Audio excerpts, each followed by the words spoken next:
ओम शांति 25 नवंबर 2023। बाबा के आज के महावाक्य हैं। बाबा समझाते, मीठे बच्चे ज्ञान की बुलबुल बनो, सारा दिन ज्ञान की टिकलू टिकलू करते रहो तो लौकिक और पारलौकिक माता पिता का शो कर सकेंगे। प्रश्न है, कहावत है अपनी घोट तो नशा चढ़े, इसका भावार्थ क्या है? बाबा समझाते, अपनी घोटना अर्थात बुद्धि योग इधर उधर ना भटकाकर एक बाप को याद करना। एक बाप बुद्धि में याद रहे तो नशा चढ़े, परंतु इसमें देह अभिमान बहुत बिगड़ डालता है। थोड़ी सी बीमारी हुई तो परेशान हो जाते हैं, मित्र संबंधी याद पड़ते हैं, इसलिए नशा नहीं चढ़ता। योग में रहे तो दर्द भी कम हो जाए। गीत है, तूने रात गवाई सो के। ओम शांति। ये सब बातें शास्त्रों में भी लिखी हुई हैं, एक दो को समझाते भी हैं। अनेक प्रकार की मतें गुरु लोग देते हैं। बहुत अच्छे अच्छे भगत कोठरी में बैठ एक गौमुख कपड़ा होता है, उसमें अंदर हाथ डाल माला फेरते हैं। ये भी सिखलाया हुआ फैशन है। अब बाप कहते हैं ये सब छोड़ो, आत्मा को तो सिमरन करना है बाप का। इसमें माला सिमरने की बात नहीं। सबसे अच्छा गीत है शिवाय नमः का। इसमें ही समझाया जाता है तुम माता पिता हो। भगवान को ही रचता बाप कहते हैं। अब रचता कहा जाता है तो क्या क्रिएट करते हैं? जरूर ये तो सब समझते हैं, नई दुनिया ही रचेंगे। गाते भी हैं, तुम माता पिता हम बालक तेरे। तो पहला, ईश्वर सबका फादर ठहरा। फादर है तो मदर भी जरूर चाहिए। मदर के सिवाय क्रिएट कर ना सके। सिर्फ ये कोई नहीं जानते कि क्रिएट कैसे करते हैं। दूसरा, आपस में सब भाई बहन हो गए, फिर विकार की दृष्टि जा ना सके। एक माता पिता है ना, तो ये पॉइंट्स बहुत अच्छी हैं समझने और समझाने के लिए। तीसरा, जरूर बाप ने सृष्टि रची होगी। हम बालक थे, अब फिर बने हैं। 84 जन्मों का चक्र पूरा होने के बाद फिर अब माता पिता के बने हैं, जिसका ही भक्ति मार्ग में गायन चलता है। माता पिता सृष्टि रचते हैं, उनके बालक बनते हैं तो जरूर सुख घनेरे देते होंगे। ये कोई भी नहीं जानते कि परमात्मा माता पिता भी बनते हैं, टीचर भी हैं, सतगुरु भी हैं। हम ब्रह्मा की औलाद आपस में भाई बहन ठहरे, कहलाते भी हैं ब्रह्मा कुमार कुमारी। उनको भी रचने वाला वे है। सुख घनेरे पाने के लिए माता पिता से राजयोग सीख रहे हैं। सुख घनेरे तब मिलते हैं जबकि हम दुख में हैं। ऐसे नहीं कि भविष्य सुख में आकर शिक्षा देंगे। जब हम दुख में हैं तब शिक्षा मिलती है सुख में जाने की। वही माता पिता आकर सुख देते हैं। एडम और ईव तो मशहूर हैं, वे भी जरूर गॉड की संतान ठहरे। तो गॉड फिर कौन? बच्चे ये तो जानते हैं कि बाप जो नॉलेज देते हैं ये सब धर्म वालों के लिए है। सारी दुनिया का उस बाप से बुद्धि योग टूटा हुआ है। माया गोष्ठ बुद्धि योग लगाने नहीं देती है और ही बुद्धि योग तोड़ती है। बाप आकर गोष्ठ पर जीत पहनाते हैं। आजकल दुनिया में रिद्धि सिद्धि वाले भी बहुत हैं। ये है ही गोष्ठों की दुनिया। काम विकार रूपी गोष्ठ एक दो को आदि मध्य अंत दुख देते हैं। एक दो को दुख देना गोष्ठ का काम है। सतयुग में गोष्ठ होता नहीं, तो ये भी समझाया है। गोष्ठ नाम बाइबल में है। रावण माना गोष्ठ, ये है ही गोष्ठ का राज्य। सतयुग राम राज्य में गोष्ठ होता नहीं, वहाँ सुख घनेरे होते हैं। ओम नमो शिवाय का गीत बहुत अच्छा है। शिव है माता पिता। ब्रह्मा विष्णु शंकर को माता पिता नहीं कहेंगे, शिव को ही फादर कहेंगे।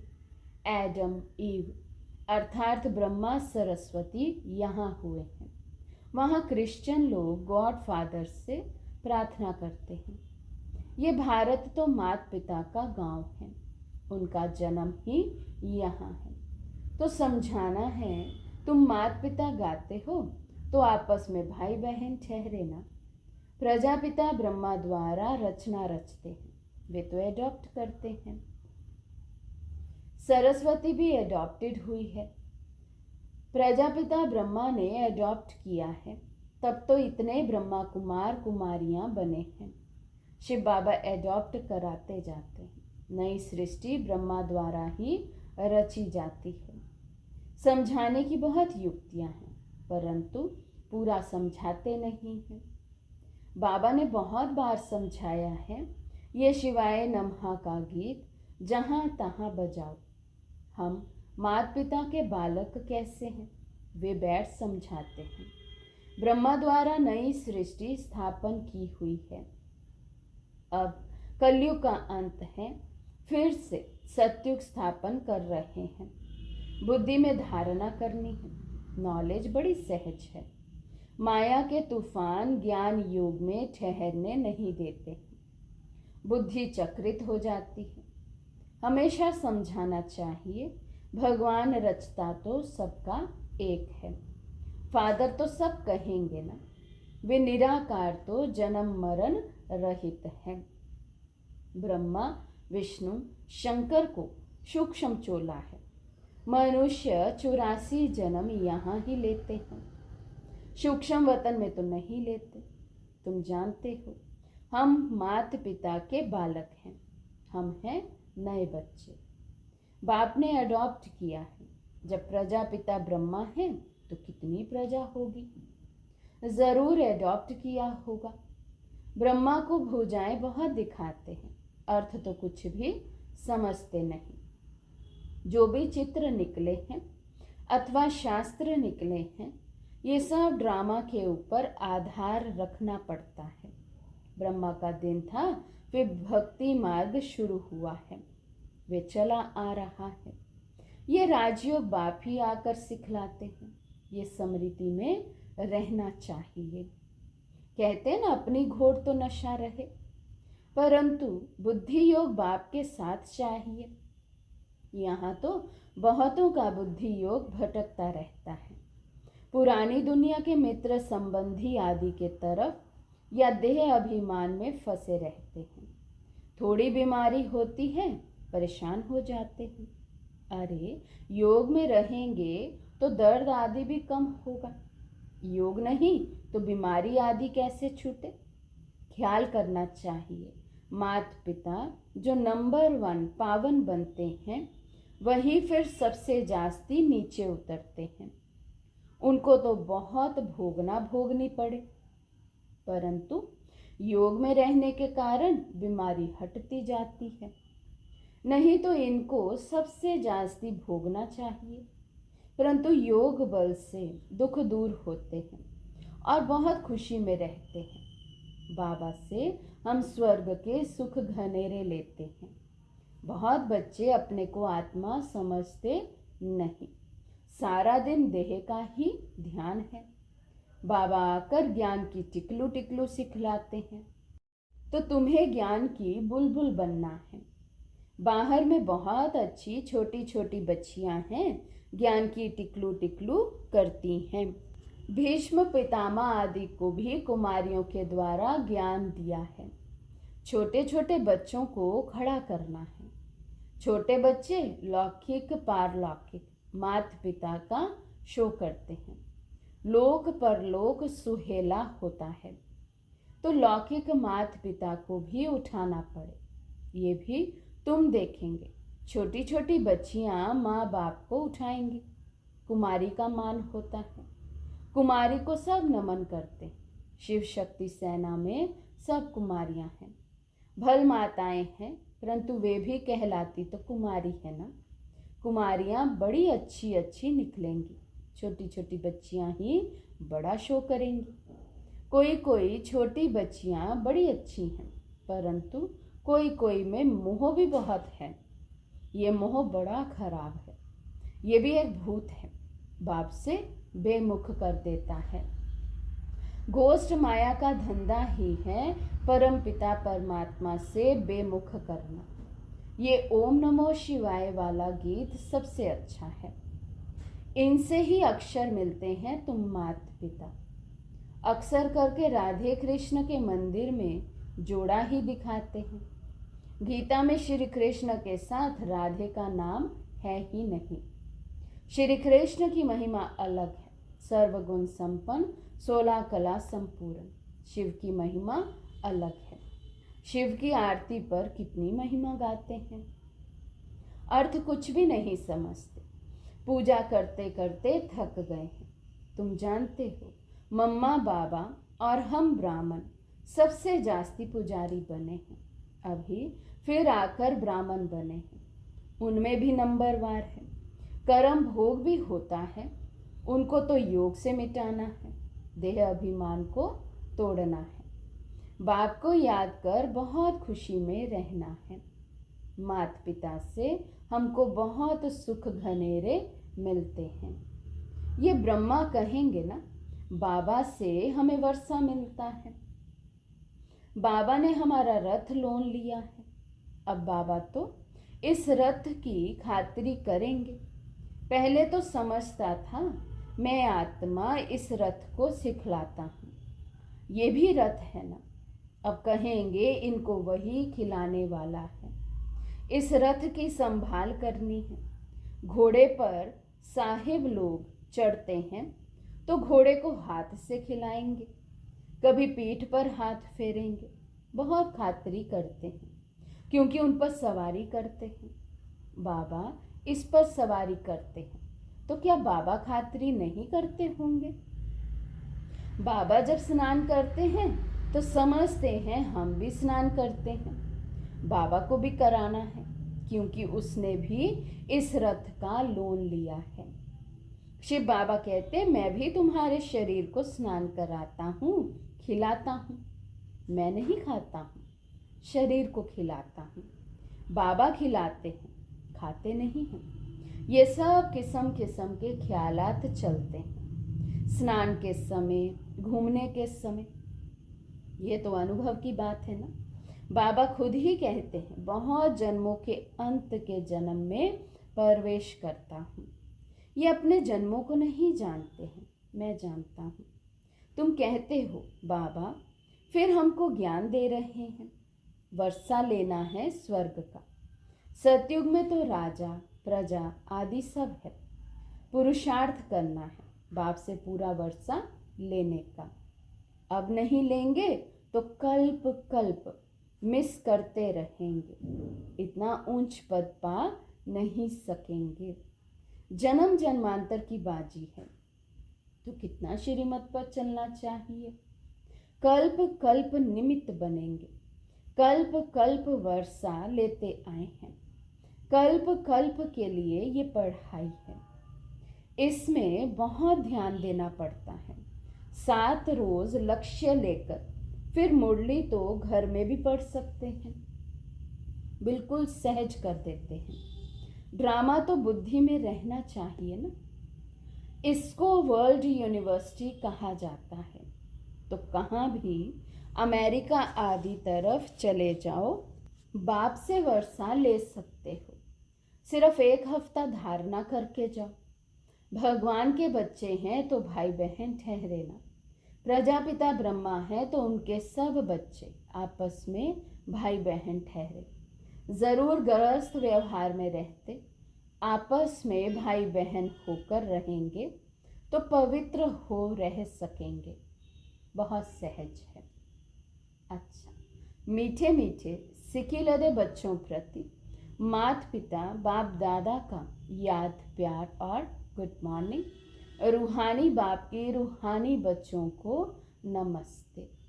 हम रूहानी बच्चों की रूहानी बाप दादा को दिल व जान सिक व प्रेम से नमस्ते नमस्ते नमस्ते जी। धारणा के लिए मुख्य सार। फर्स्ट पॉइंट, स्वयं को माया गोष्ठ से बचाने के लिए ज्ञान योग में तत्पर रहना है। मोहरूपी भूत का त्याग कर बाप का शो करना है। ज्ञान की टिकलू टिकलू करनी है। सेकंड पॉइंट, पढ़ाई पर पूरा ध्यान देकर बाप से वर्षा लेना है। कल्प कल्प की इस बाजी को किसी भी हालत में गंवाना नहीं है। आज का वरदान है समय प्रमाण रूप बसंत अर्थार्थ ज्ञानी व योगी तू आत्मा बनने वाले स्व शासक भव।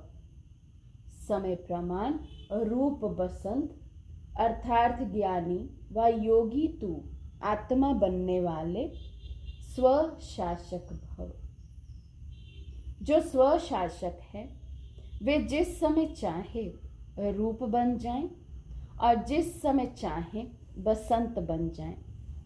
दोनों स्थिति सेकंड में बना सकते हैं।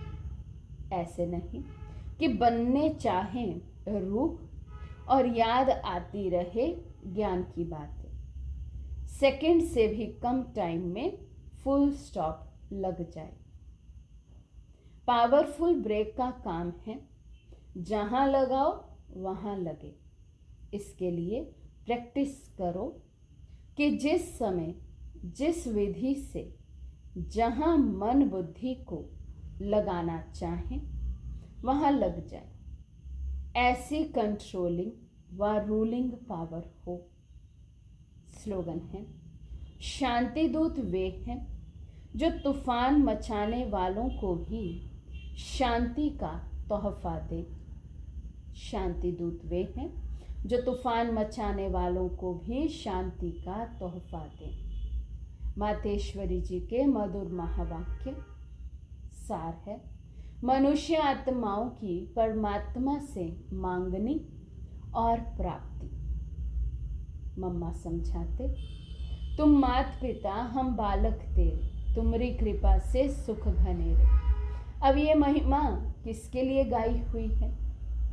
अवश्य परमात्मा के लिए गायन है, क्योंकि परमात्मा खुद माता पिता रूप में आए इस सृष्टि को अपार सुख देते हैं। जरूर परमात्मा ने कब सुख की सृष्टि बनाई है, तभी तो उनको माता पिता कहकर बुलाते हैं। परंतु मनुष्यों को ये पता ही नहीं कि सुख क्या चीज है। जब इस सृष्टि पर अपार सुख थे तब सृष्टि पर शांति थी, परंतु अब वो सुख नहीं है। अब मनुष्य को ये चाहना उठती अवश्य है कि वो सुख हमें चाहिए। फिर कोई धन पदार्थ मांगते हैं, कोई बच्चे मांगते हैं, कोई तो फिर ऐसे भी मांगते हैं कि हम पतिव्रता नारी बने, सदा सुहागन बने। चाहना तो सुख की ही रहती है। तो परमात्मा भी कोई समय उन्हों की आश अवश्य पूर्ण करेंगे। तो सतयुग के समय जब सृष्टि पर स्वर्ग है तो वहां सदा सुख है। जहां स्त्री कभी दुहागिन अर्थात विधवा नहीं बनती, तो वो आश सतयुग में पूर्ण होती है, जहां अपार सुख है। बाकी तो इस समय है ही कलयुग। इस समय तो मनुष्य दुख ही दुख भोगते हैं। अच्छा, ओम शांति।